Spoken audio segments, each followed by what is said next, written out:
A gente começou o jornal hoje falando sobre essa descontinuidade do contrato no Hospital Tarcísio Maia. Doutor Geraldo, boa tarde, seja bem-vindo. Quais são as novidades desse caso que a gente tem a partir de agora?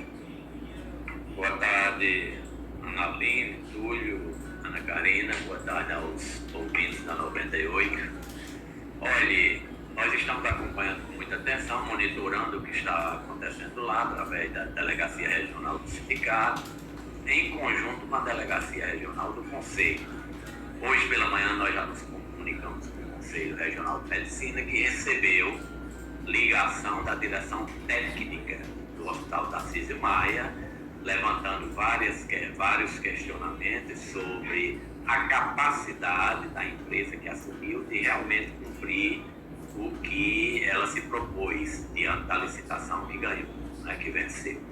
Então, amanhã deverá o Conselho encaminhar uma fiscalização até o hospital, onde, se forem realmente comprovadas estas situações de incapacidade da empresa de prestar o serviço, nada mais restará a não ser judicialmente solicitar a impugnação da empresa para que possa ser garantida a continuidade da prestação de serviço, como vinha sendo feita anteriormente, para a própria garantia da vida da sociedade lá da região. Doutor Geraldo, como é que está a situação no Tarcísio Maia hoje?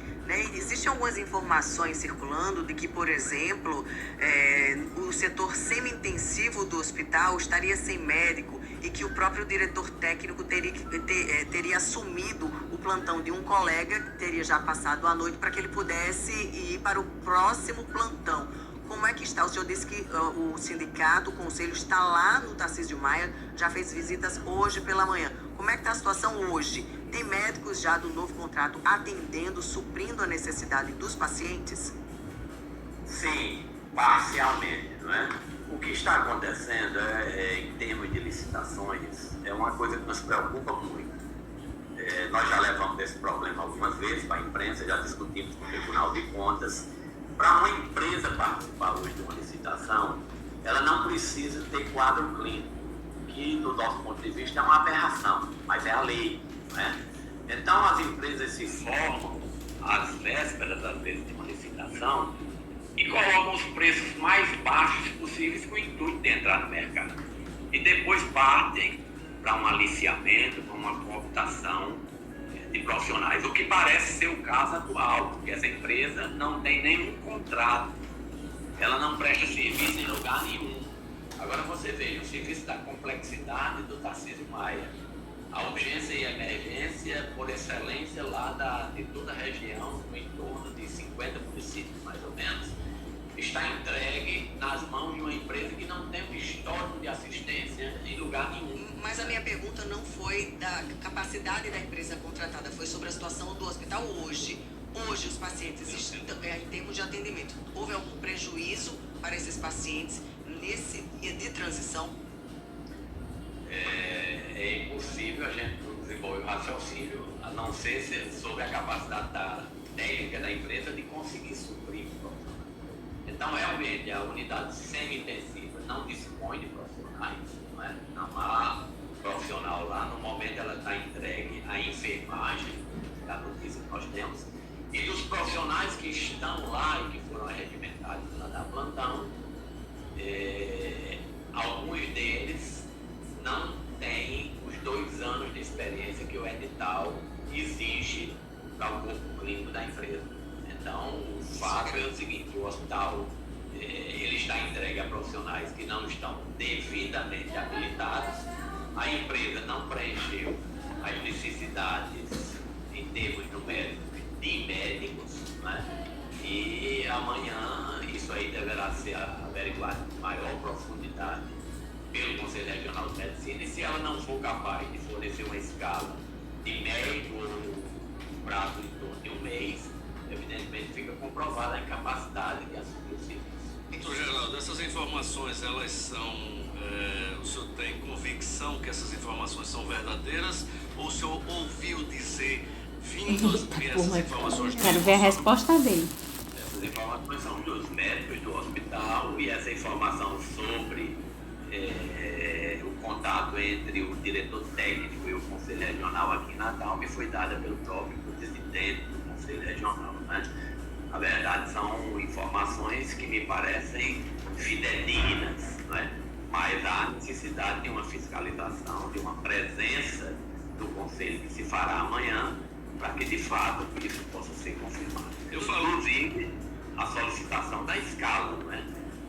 Nesse momento nós não temos conhecimento de uma escala que garanta sequer... Alguém tem que tirar essa caneta da mão dele. Se você me perguntar, essa escala não... E fica o tempo inteiro, aí bate na mesa e tal. Não pode ficar com caneta, não. Porque desconheço, mas publicamente não há uma escala entregue que permita ao sindicato averiguar. Presidente, em algumas situações, e a gente já viu isso... Acaba não essa entrevista, vai o dia todo? Acontece que eu falar aqui, um número suficiente de médicos, é que informações de bastidores afirmam que há uma espécie de cartelização ou com a tentativa de um monopólio de determinadas cooperativas aqui em Natal que asfixiaria, pressionaria médicos, você não se associe nessa cooperativa, por isso, por aquilo, porque você vai ficar nessa daqui, criando essa dificuldade para a competitividade em relação à contratação. Como é que está esse quadro hoje em relação a essas cooperativas médicas? Olha, nós temos acompanhado com muita atenção essa crise que a gente chama de cooperativismo, né? Não há como negar que há uma crise instalada nessas licitações onde o cooperativismo promoveu uma valorização dos profissionais e este modelo de licitação de pregão, onde vocês ficam disputando no leilão ao inverso, quem baixa mais o preço, tem promovido o surgimento de uma série de novas empresas e até de falsas cooperativas que têm disputado esse mercado. Se você me perguntar, se eu tenho conhecimento dessa pressão por parte das cooperativas, eu lhe diria que eu não tenho conhecimento, apenas de ouvir falar como você colocou. Agora, da parte das entidades médicas, do sindicato médico, da Associação Médica, do Conselho Regional de Medicina, nós temos uma profunda preocupação com essa desvalorização do trabalho, porque são empresas que não têm profissionais nos seus quadros, não assinam carteira dos profissionais, usam mecanismos como participação societária, que é um mecanismo que vem sendo contestado pela legislação fiscal e tributária, inclusive pela Receita Federal. Então, com a responsabilidade de proteger os profissionais, nós nos preocupamos, primeiro, com a legitimidade, legalidade destas empresas, mecanismos de contrato, e não posso lhe negar que o sindicato tem uma profunda preocupação com essa tentativa dessas licitações modelo pregão de aviltarem a remuneração profissional. Isso nos preocupa profundamente. Agora, sobre as cooperativas pressionarem, eu lhe confesso que não recebi de parte de outras empresas que ganharam licitações, por exemplo, denúncias dessa natureza. O sindicato não recebeu. Só para a gente deixar muito claro aqui para os nossos ouvintes, para os nossos internautas, estamos conversando com o Dr. Geraldo Ferreira.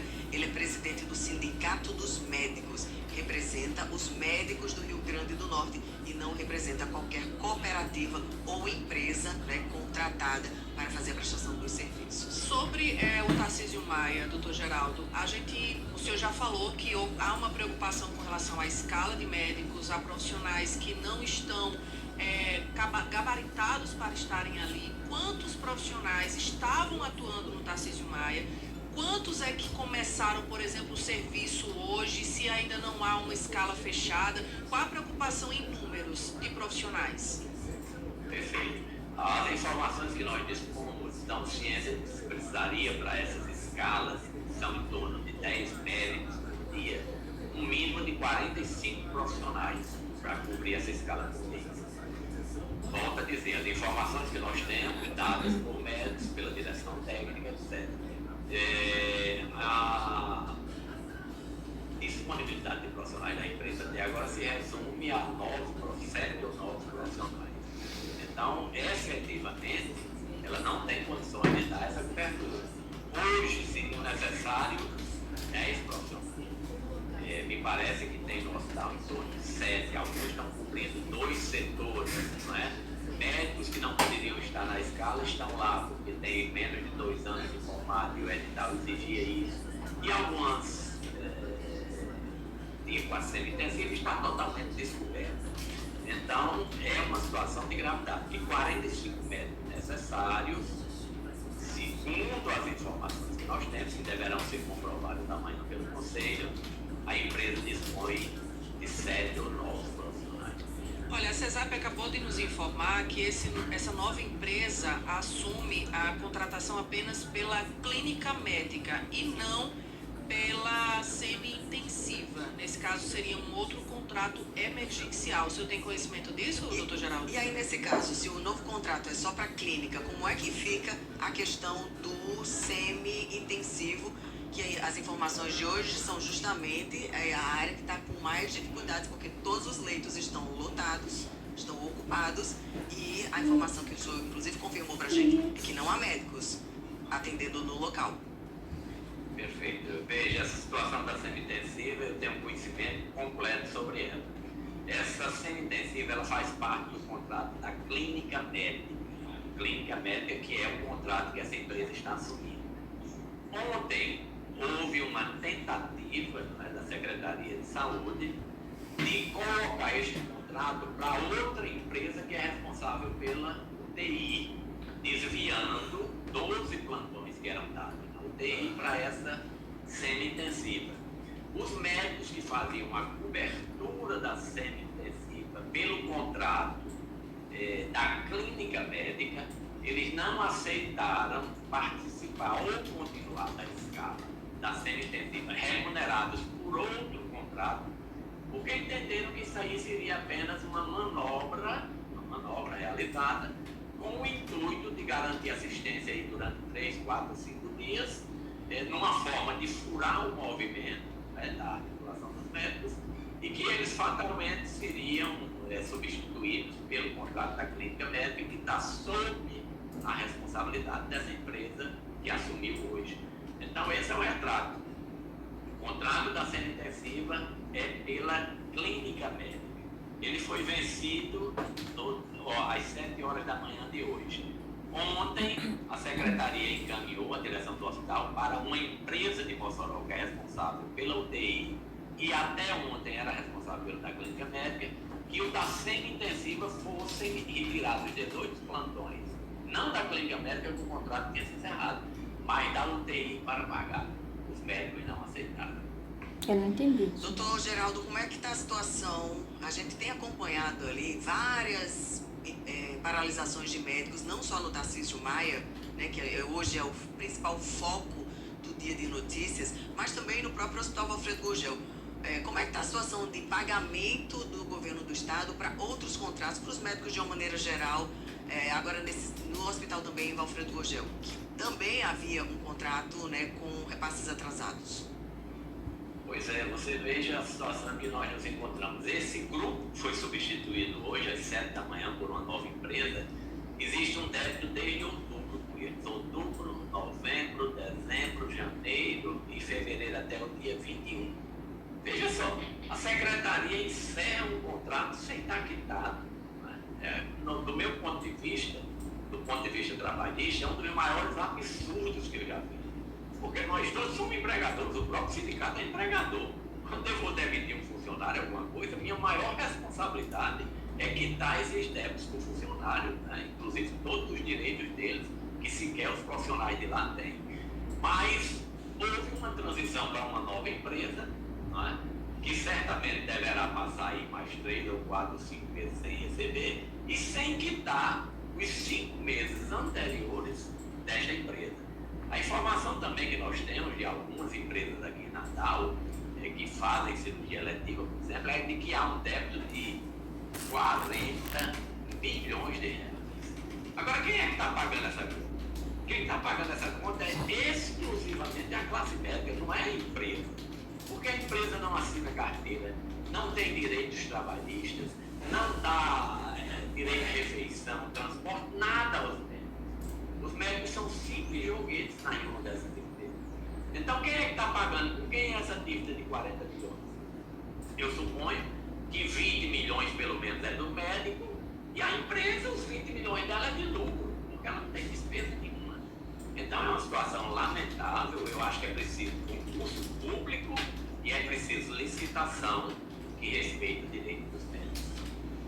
Doutor Geraldo Ferreira, muito obrigada pela entrevista aqui conosco. Mantenha a gente informado sobre essas novidades com relação a esses contratos. Muito obrigado pela oportunidade e estou à disposição.